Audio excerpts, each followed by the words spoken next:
नमस्कार दोस्तों, एक बार फिर से स्वागत है आप सभी का आपके अपने चैनल टारगेट एट वन में। मैं हूं अमृता और आज हम बात करने वाले हैं उत्तर प्रदेश एक परिचय के बारे में। पिछले वीडियोस यानी पार्ट वन और पार्ट टू में हमने बेसिक चीज़ें और एग्जाम रिलेटेड कॉन्सेप्ट को जाना था और उन्हीं कॉन्सेप्ट को आगे बढ़ाते हुए आज हम पार्ट थ्री में और ज़्यादा डिटेल में डिस्कस करेंगे वो सारे टॉपिक्स जो आपके एग्जाम्स के लिए बहुत ही ज़्यादा इंपॉर्टेंट है।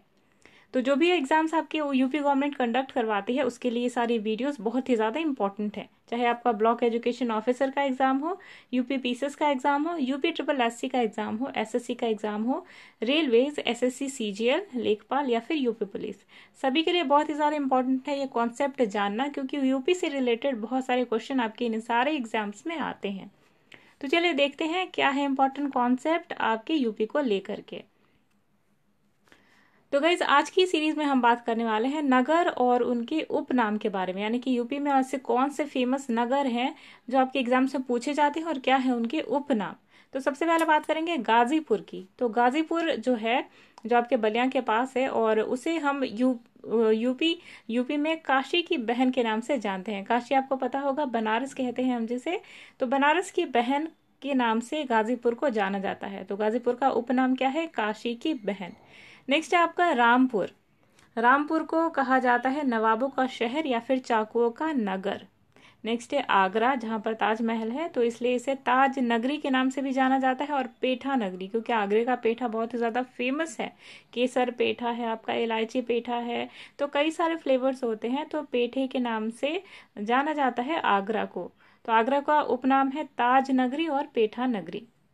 अगली बात करते हैं फिरोजाबाद की। तो फिरोजाबाद चूड़ियों के लिए बहुत ज़्यादा फेमस है, इसलिए इसका एक उपनाम भी है चूड़ी नगर, क्योंकि फिरोजाबाद चूड़ियों के उद्योग के लिए बहुत ही ज़्यादा पॉपुलर है। अगला है, इसे सुहाग नगरी के नाम से जाना जाता है क्योंकि चूड़ियां प्रतीक होती हैं सुहाग का, और सुहाग नगरी के नाम से ही फिरोजाबाद को जाना जाता है। अगला है आपका मथुरा। तो मथुरा का जो उपनाम है वो है कृष्ण नगरी, पेड़ा नगरी या फिर पंडों की नगरी। तो गाइज मथुरा एक ऐसी पवित्र स्थली है जहां पर श्री कृष्ण ने जन्म लिया था, इसलिए इसे कृष्ण नगरी के नाम से जाना जाता है। पेड़ा नगरी से इसलिए जाना जाता है क्योंकि यहाँ के पेड़े बहुत ही ज़्यादा फेमस हैं। नेक्स्ट है पंडों की नगरी, क्योंकि ये कृष्ण की स्थली है और पूजा स्थली भी है, इसलिए यहाँ पर पंडे यानी कि पंडित बहुत ज़्यादा पाए जाते हैं, पाए या फिर वो वहाँ पर पूजा अनुष्ठान के लिए ऑलरेडी प्रेजेंट होते हैं, इसलिए मथुरा को पंडों की नगरी के नाम से जाना जाता है। नेक्स्ट है अलीगढ़। तो अलीगढ़ बहुत ज़्यादा पॉपुलर है ताला के लिए, इसलिए अलीगढ़ को हम ताला नगरी के नाम से जानते हैं। नेक्स्ट है आपका बरेली। तो बरेली को हम बांस नगरी के नाम से भी जानते हैं और सूरमा नगरी के नाम से भी जानते हैं, क्योंकि बांस का जो बिजनेस है या फिर सुरमा का जो बिजनेस है वो बहुत ज़्यादा पॉपुलर है बरेली में आपके।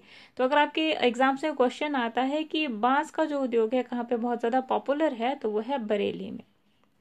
अगला प्रश्न है आपका, सॉरी अगला प्रश्न, अगला जो आपका नगर है वो है लखनऊ। तो लखनऊ को नवाबों का शहर के नाम से जाना जाता है, बहुत ही ज़्यादा पॉपुलर है नाम। आपने अपने डे टू डे लाइफ में कई बार ये नाम सुना होगा कि लखनऊ को नवाबों का नगर कहते हैं। नेक्स्ट है बागों का नगर, यानी बहुत सारे बाग हैं वहाँ पे, आलम बाग है या फिर काफ़ी सारी चीज़ें हैं जो बाग है वहाँ पे है, चार बाग है जैसे, है ना।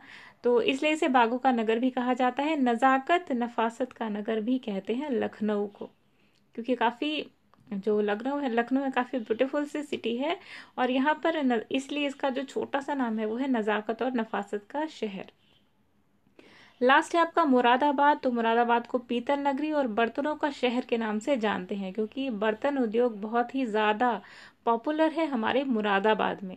तो अगर आपके एग्जाम्स में क्वेश्चन आता है कि बर्तनों का शहर या फिर कहाँ पे बर्तन और पीतल के बर्तनों का जो उद्योग है कहाँ पे ज़्यादा पॉपुलर है, या कहाँ पे मुरादाबाद को किस उद्योग के नाम से जाना जाता है, तो पीतल या फिर बर्तनों का नगर। ठीक है ना। अगला है आपका वाराणसी। तो वाराणसी एक पवित्र स्थली है और शिव जी के नाम से ही हम सभी जानते हैं वाराणसी को। तो वाराणसी का एक उपनाम भी है विश्वनाथ नगरी।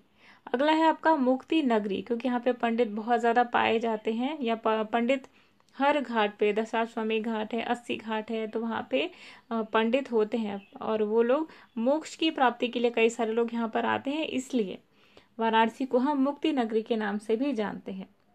नेक्स्ट है आपका पंडों की नगरी के नाम से भी जानते हैं, क्योंकि अभी हमने बात करी कि 80 घाट है, दशाश्वमेध घाट है, वहाँ पे कई सारे ब्राह्मण होते हैं जो पूजा अनुष्ठान करवाते हैं, इसलिए वाराणसी को हम पंडों का नगर भी कहते हैं। नेक्स्ट है घाटों का नगर। तो घाटों का नगर के नाम से भी जानते हैं वाराणसी को, क्योंकि वाराणसी में अपने घाट बहुत ज्यादा है, ठीक है ना।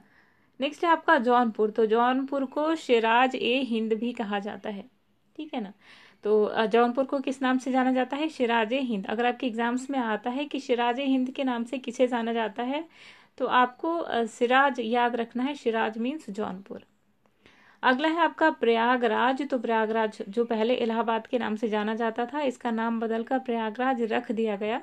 तो प्रयागराज को संगम नगरी के नाम से जाना जाता है, क्योंकि एक बहुत बड़ा कुंभ का मेला भी यहाँ पे लगता है संगम नदी के किनारे, और गंगा और यमुना के मिलन से होता है यहाँ पर सरस एक नदी बनती है, और उसे ही संगम नगरी कहते हैं, संगम नदी कहते हैं। तो इसलिए प्रयागराज को संगम नगरी के नाम से ही जाना जाता है। कुंभ नगरी के नाम से भी जाना जाता है, क्योंकि अभी हमने बात करी कि कुंभ का मेला बहुत बड़ा सा प्रयागराज में लगता है, ठीक है ना।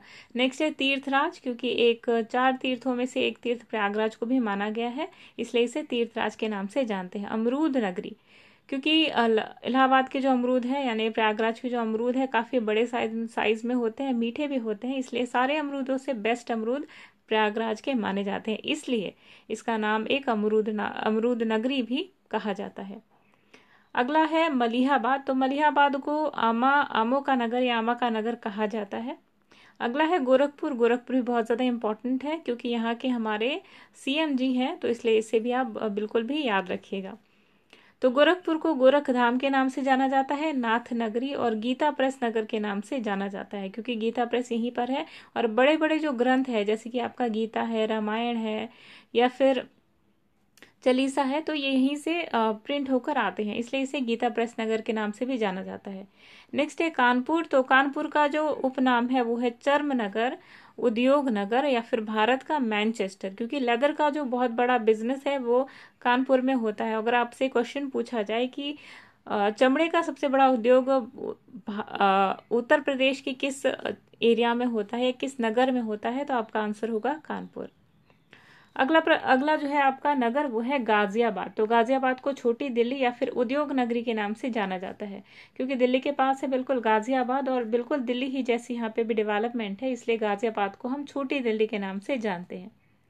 लास्ट है आपका अयोध्या, और ये भी बहुत ही ज्यादा इंपॉर्टेंट है, तो आपको याद रखना है प्रयागराज, जौनपुर, वाराणसी, अयोध्या, गाजियाबाद। अयोध्या का उपनाम है कीर्ति नगर, रामनगर, या फिर राम जन्मभूमि। आपको पता है कि जो राम जी हैं उन्होंने यहीं पर जन्म लिया था, इसलिए इसे रामनगर या फिर राम जन्मभूमि के नाम से भी जाना जाता है। अब बात करते हैं नेक्स्ट उत्तर प्रदेश जनगणना संबंधी प्रमुख आंकड़ों के बारे में। तो यहाँ से आपके डेफिनेट है कि क्वेश्चन बने, और पूरे चांसेस है कि जो आपके यहाँ पे जितने भी डेटा हम यहाँ पे प्रोवाइड कर रहे हैं वहां से आपको क्वेश्चन एग्जाम्स में देखने को मिलेंगे ही मिलेंगे। तो इन सब चीज़ों को आप चाहे तो नोट कर सकते हैं या फिर स्क्रीनशॉट ले सकते हैं। तो उत्तर प्रदेश की जनगणना संबंधी प्रमुख प्रमुख आंकड़े हैं हमारे पास। उत्तर प्रदेश की टोटल जनसंख्या है 199812 और चीन, भारत और अमेरिका और इंडोनेशिया के बाद उत्तर प्रदेश 5वां ऐसा स्थान है जहां पे इतनी सारी जनसंख्या है। यानी सबसे ज्यादा जनसंख्या चीन की है, फिर भारत की, फिर अमेरिका की, फिर इंडोनेशिया की, और उसके बाद उत्तर प्रदेश 5वां स्थान पर है। तो आपको देखना है कि उत्तर प्रदेश की जनसंख्या कितनी ज्यादा है कि राष्ट्रों से यानी देशों से इसके राज्य की जनसंख्या को कंपेयर कर सकते हैं हम। नेक्स्ट जानकारी है भारत की कुल आबादी में से 16.50% जनसंख्या उत्तर प्रदेश में ही रहती है, जबकि उत्तर प्रदेश देश के क्षेत्रफल का केवल 7.33% है। तो आपको यहाँ पे ये भी ध्यान देना है कि यहाँ पे जनसंख्या का घनत्व जो है वो भी बहुत ही ज्यादा है, क्योंकि उत्तर प्रदेश पूरे देश के क्षेत्रफल का 7.33% ही है, लेकिन यहाँ पे जो आबादी है वो पूरे भारत की 16.50% है। नेक्स्ट बात करते हैं उत्तर प्रदेश का सबसे बड़ा नगर निगम कौन सा है, तो वह है लखनऊ। फिर आपका है उससे छोटा कानपुर, और सबसे छोटा है उसके बाद जो छोटा है वो है गाजियाबाद। तो उत्तर प्रदेश के सबसे बड़े नगर निगम है लखनऊ, फिर कानपुर और फिर गाजियाबाद। तो अगर आपसे पूछा जाता है कि उत्तर प्रदेश का जो प्रमुख नगर निगम है, सबसे बड़ा नगर निगम तो कौन सा है, तो आपको बताना है लखनऊ। अगला है आपका कॉन्सेप्ट सर्वाधिक आबादी वाले 4 जिले। तो ऐसा जिला जिसमें सबसे ज्यादा आबादी है, अगर एग्जाम्स में पूछा जाता है कि उत्तर प्रदेश में सबसे ज्यादा आबादी किस जिले में पाई जाती है, तो वो है इलाहाबाद। फिर उससे कम पाई जाती है मुरादाबाद, फिर उससे कम गाजियाबाद, और उसके बाद फिर कम आजमगढ़। तो इस तरीके से आप देख सकते हैं कि 4 ऐसे प्रमुख जिले जहां पर आबादी सबसे ज्यादा इलाहाबाद में है, फिर उससे कम मुरादाबाद, फिर उससे कम गाजियाबाद, और उससे कम फिर आजमगढ़। अगला है आपका 5 सबसे कम आबादी वाले सबसे कम आबादी वाले 4 जिले हैं, उनके बारे में हमें बात करनी है। तो सबसे कम आबादी वाले 4 जिले कौन से हैं? पहले है महोबा, फिर चित्रकूट, फिर हमीरपुर, फिर श्रावस्ती। तो सबसे कम जिन जिलों में आबादी है, अभी हमने बात करी, सबसे ज्यादा आबादी वाले जिले में आता है प्रयागराज। तो सबसे कम आबादी वाले जिले में है महोबा, तो इसके पास आप इलाहाबाद लिख के भी याद कर सकते हैं। सबसे कम जो जिला जिस जिले में आबादी है वो है महोबा, फिर उससे ज्यादा है चित्रकूट में, फिर उससे ज्यादा है हमीरपुर में, फिर उससे ज्यादा है श्रावस्ती में। तो इस सीक्वेंस को आपको याद रखना है, आपके पेपर पॉइंट ऑफ व्यू से बहुत ही ज्यादा इंपॉर्टेंट है, चाहे आपका कोई भी एग्जाम हो जो यूपी गवर्नमेंट कंडक्ट करवाती है। अगला है आपका 6th कॉन्सेप्ट सर्वाधिक पुरुष आबादी, यानी कि गौतम बुद्ध सर्वाधिक पुरुष आबादी, यानी किस नगर में सबसे ज्यादा पुरुष रहते हैं, तो वह है गौतम बुद्ध नगर। और महिला आबादी किस शहर में, किस जिले में सबसे ज्यादा रहती है, तो वो है इलाहाबाद। ये भी कॉन्सेप्ट है जो आपके एग्जाम से पूछे जा सकते हैं कि सबसे ज्यादा पुरुष की आबादी कहाँ पर है, तो गौतम बुद्ध नगर, और सबसे ज्यादा महिला की आबादी कहाँ पे है, तो वो है इलाहाबाद। नेक्स्ट है आपका 0 से लेके नवजात से लेके 6 साल तक आयु वर्ग की जनसंख्या कहाँ पे है अपने उत्तर प्रदेश में। तो 6 से लेकर जन्म से लेकर 6 आयु वर्ग की जो जनसंख्या है उसका परसेंटेज है अपने उत्तर प्रदेश में 15.41%, जिसकी सबसे अधिक आबादी इलाहाबाद जिले में है। तो आपको ये भी ध्यान में रखना है कि 0 से लेके 6 आयु वर्ग की जनसंख्या के जो बच्चे हैं वो 15.41% है सिर्फ अपने यूपी में, और सबसे अधिक जो आबादी है वो है इलाहाबाद जिले में। नेक्स्ट बात करते हैं प्रतिशत के हिसाब से सर्वाधिक, यानी 0 से लेकर 6 आयु वर्ग की जनसंख्या बहराइच तथा सबसे कम कानपुर में है। यानी इस तरीके से आप देख सकते हैं कि सबसे ज्यादा प्रतिशत के हिसाब से अगर परसेंटेज में देखा जाए तो सर्वाधिक जनसंख्या 0 से 6 आयु वर्ग तक के बच्चों की बहराइच में है, और उसके बाद है उससे कम है कानपुर में। तो अगर परसेंटेज के अकॉर्डिंग पूछा जाए तो बहराइच, और अगर जनसंख्या के अकॉर्डिंग पूछा जाए परसेंटेज में तो है 15.41। ठीक है ना। अगला कॉन्सेप्ट है आपका उत्तर प्रदेश की दशकीय वृद्धि दर 20.22 रही देश में, और उत्तर प्रदेश का इस मामले में 15वां स्थान है। तो दशकीय वृद्धि की बात करी जाए, दशकीय वृद्धि मीन्स व्हाट, एक दशक में कितनी ज्यादा वृद्धि हुई। दशक मीन्स व्हाट, 10 साल। ठीक है ना। तो 10 साल में उत्तर प्रदेश में कितनी वृद्धि हुई, इसमें उत्तर प्रदेश का 15वां स्थान है। तो ये भी आपको ध्यान रखना है। नेक्स्ट है आपका सबसे अधिक वृद्धि दर वाले 4 जिले। तो सबसे अधिक वृद्धि दर वाले 4 जिलों में है सबसे पहले गौतम बुद्ध नगर, सबसे ज्यादा अधिक वृद्धि दर वाला है, उसके बाद है गाजियाबाद, फिर है श्रावस्ती, और फिर है बहराइच। तो इसे भी आपको याद रखना है। अगला कॉन्सेप्ट है न्यूनतम 5 दशकीय वृद्धि दर वाले राज्य, यानी ऐसे राज्य ऐसे जिले जिनमें वृद्धि दर बहुत ही कम है, वो है कानपुर नगर, हमीरपुर और बागपत। तो इसे भी आपको याद रखना है। सबसे अधिक वृद्धि दर आपके गौतम बुद्ध नगर में है और सबसे कम है कानपुर नगर में। तो इसे आप इसके अगेंस्ट में लिख के याद कर सकते हैं। नेक्स्ट है आपका जनसंख्या घनत्व। तो 829 व्यक्ति प्रति वर्ग किलोमीटर देश में जनसंख्या घनत्व या फिर जन घनत्व मामले में उत्तर प्रदेश का 4था स्थान है। तो ये भी आपको याद रखना है। नेक्स्ट इंपॉर्टेंट चीज है आप सभी के लिए जो एग्जाम्स में पूछे जा सकते हैं कि यूपी के शीर्ष जनसंख्या घनत्व वाले जिले, बहुत ज्यादा इंपॉर्टेंट है, कई बार आपके एग्जाम्स में पूछा जा चुका है।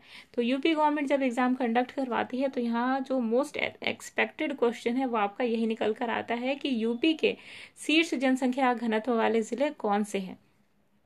तो सबसे पहले है आपका गाजियाबाद में सबसे ज्यादा जनसंख्या घनत्व पाया जाता है, फिर है वाराणसी, और उसके बाद है आपका लखनऊ।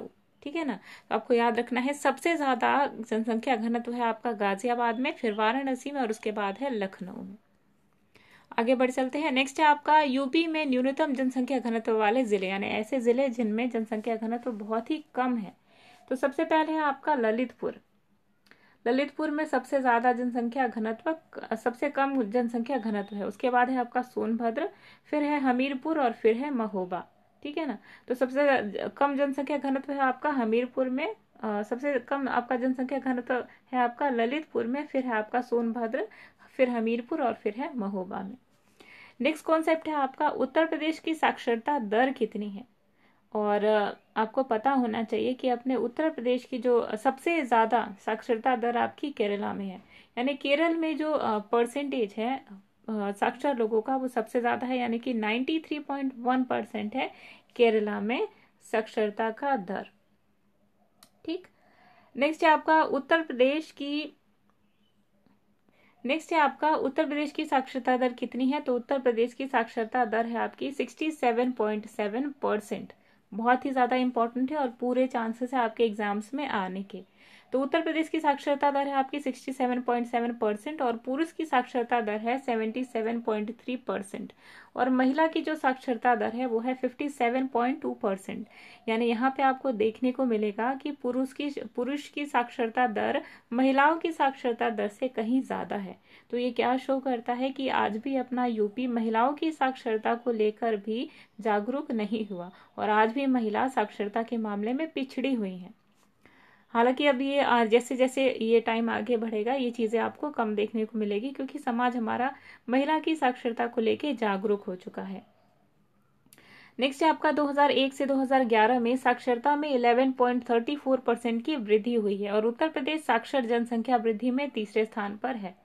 तो आपको ये भी ध्यान रखना है कि 2001 से 2011 में साक्षरता दर में वृद्धि भी हुई है।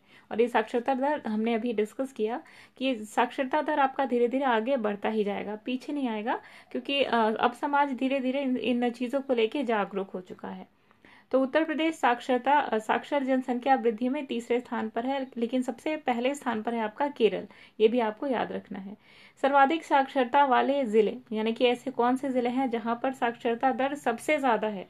तो वह आपका गौतम बुद्ध नगर में सबसे ज्यादा साक्षरता दर है, फिर उससे कम है कानपुर नगर में, उससे कम है औरैया में, उससे कम है इटावा में और सबसे कम, मतलब इस सीरीज में सबसे कम है गाजियाबाद और फिर धीरे धीरे और भी जिले हैं।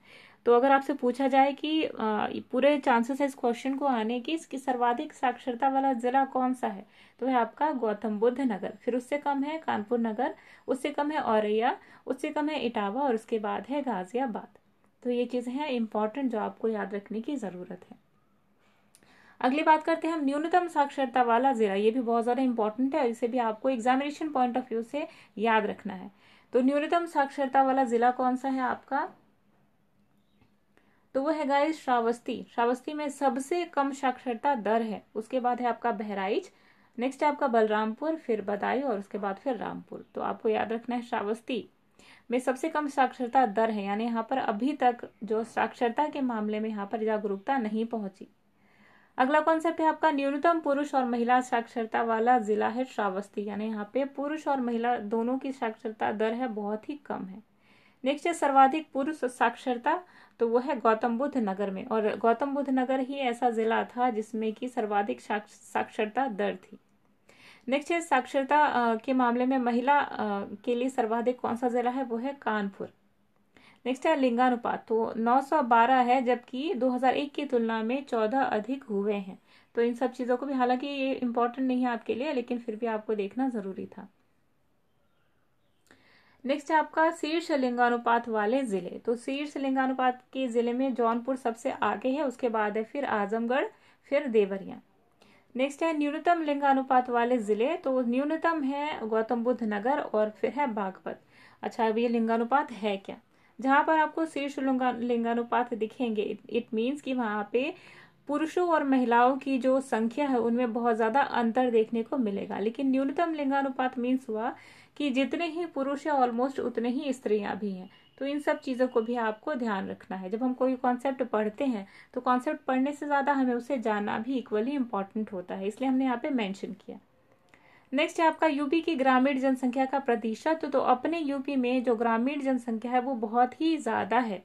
नगरीय जनसंख्या के मुकाबले अगर ग्रामीण जनसंख्या को देखा जाए, रूरल एरियाज को देखा जाए, तो वो है 77.7% है रूरल पॉपुलेशन, यानी कि ग्रामीण जनसंख्या। जबकि नगरीय जनसंख्या है आपकी 22.3%। तो इसे भी आपको याद रखना है। हालांकि ये जो आपका जो एक्यूरेट डाटा है वो कुछ समय के बाद बदलता रहेगा, ठीक है ना। नेक्स्ट है आपका नगरीय जनसंख्या के मामले में महाराष्ट्र का पहला स्थान है और उत्तर प्रदेश का दूसरा स्थान है। तो इसे भी आपको याद रखना है कि नगरीय जनसंख्या के मामले में उत्तर प्रदेश का दूसरा स्थान है। बहुत ही ज्यादा इंपॉर्टेंट क्वेश्चन है, पूरे चांसेस है आपके एग्जाम्स में आने के। अच्छा, अब हम बात करते हैं बहुत ही ज्यादा इंपॉर्टेंट सेक्शन जिसका आप सभी को इंतजार होगा कि उत्तर प्रदेश में से रिलेटेड ऐसे कौन से प्रश्न हैं जो आपके एग्जाम्स में पूछे जाते हैं। हमने पार्ट 1 और पार्ट 2 में भी डिस्कस किए थे इंपॉर्टेंट क्वेश्चंस जो आप सभी के एग्जामिनेशन पॉइंट ऑफ व्यू से इंपॉर्टेंट है, और आज भी हम उन क्वेश्चंस की सीरीज को आगे बढ़ाएंगे। यानी पिछले वीडियो में हमने 15 क्वेश्चन डिस्कस किए थे और आज के वीडियो में फिर हम क्वेश्चन की सीरीज को आगे बढ़ाएंगे। तो क्वेश्चन नंबर 16 के अकॉर्डिंग राज्य की कौन से जनपद में अल्प समुदाय का सर्वाधिक केंद्रीकरण है। बहुत इंपॉर्टेंट क्वेश्चन है, तो आपको याद रखना है रामपुर। रामपुर है ऐसा जनपद जहां पे अल्प समुदाय का सर्वाधिक केंद्रीकरण होता है। नेक्स्ट क्वेश्चन है राज्य की प्रथम राज्यपाल कौन थी। हमने सबसे पहले जब वीडियो बनाई थी तो हमने यहाँ पे देखा था कि राज्य की सबसे प्रथम महिला राज्यपाल थी सरोजिनी नायडू। अगला प्रश्न आपका बन सकता है राज्य के किस क्षेत्र में चारकुला लोक नृत्य का संबंध है। तो चारकुला जो आपका लोक नृत्य है वो ब्रज मंडल से संबंध रखता है। तो अगर आपको क्वेश्चन आता है कि चारकुला लोक नृत्य यूपी के किस एरिया से रिलेटेड है या किस क्षेत्र से संबंधित है, वो है ब्रज मंडल। अगला प्रश्न हो सकता है आपका उत्तर प्रदेश के मैदानी क्षेत्रों में न्यूनतम वर्षा किस जिले में होती है। तो हमने सबसे फर्स्ट वीडियो में चीज डिस्कस करी थी कि उत्तर प्रदेश के मैदानी क्षेत्रों में न्यूनतम वर्षा वाला जिला है आपका मथुरा। लेकिन सबसे ज्यादा ये भी आपको देखना है कि सबसे ज्यादा जो वर्षा है वो किस जिले में होती है, तो वो है गोरखपुर। गोरखपुर राप्ती नदी के किनारे सिचुएटेड है, यह भी आपको याद रखना है। अगला जो आपका प्रश्न हो सकता है गोविंद वल्लभ सागर परियोजना कहाँ स्थित है। तो यह है पिपरी सोनभद्र में। तो इसे भी आपको याद रखना है। नेक्स्ट क्वेश्चन जो आपके एग्जाम्स में आ सकता है वो ये है कि उत्तर प्रदेश के किस क्षेत्र में लठमार होली मनाए जाने की परंपरा है। ये भी इंपॉर्टेंट क्वेश्चन है गाइस, कई बार आपके एग्जाम से पूछा भी जा चुका है। तो उत्तर प्रदेश के जिस क्षेत्र में लठमार होली का जो त्योहार मनाया जाता है वो है बरसाना। अगला प्रश्न आपका आ सकता है वायु अपर्दन के कारण राज्य का कौन सा जिला सर्वाधिक प्रभावित होता है। तो वायु अपर्दन के कारण राज्य का अपने उत्तर प्रदेश का मथुरा जिला है जो सबसे ज्यादा प्रभावित होता है। अगला जो आपका प्रश्न है जो आपके एग्जाम से बन सकता है वो है राज्य में आयुर्वेद महोत्सव किस जिले में मनाया जाता है। तो वो है झांसी। राज्य में आयुर्वेद महोत्सव झांसी में मनाया जाता है, आपको याद रखना है। अगला प्रश्न है उत्तर प्रदेश में विधानसभा का गठन कब हुआ था। तो ये है 1937 में उत्तर प्रदेश में विधानसभा का गठन हुआ था। अगला प्रश्न है आपका जो बन सकता है एग्जाम से प्रसिद्ध धार्मिक पुस्तक कल्याण का प्रकाशन राज्य के किस जिले में होता है। तो वो है गोरखपुर। बहुत ही ज्यादा इंपॉर्टेंट क्वेश्चन है आपका 24 उत्तर प्रदेश का विधानसभा का गठन कब हुआ था। तो 1937 में, आपको याद ही रखना है। और ये भी आपको क्वेश्चन आने की पूरी संभावना बनती है कि राज्य में आयुर्वेद महोत्सव किस जिले में मनाया जाता है। तो वो है झांसी। तो गाइस ये थे हमारे कुछ इंपॉर्टेंट क्वेश्चन और इंपॉर्टेंट जानकारी जो आप सभी को जानना जरूरी थी। तो आई होप आपको वीडियो पसंद आई होगी। पसंद आती है तो प्लीज हमारे वीडियो को लाइक करें और इन्फॉर्मेशन यूजफुल लगती है तो अपने फ्रेंड्स को भी शेयर करना ना भूलें।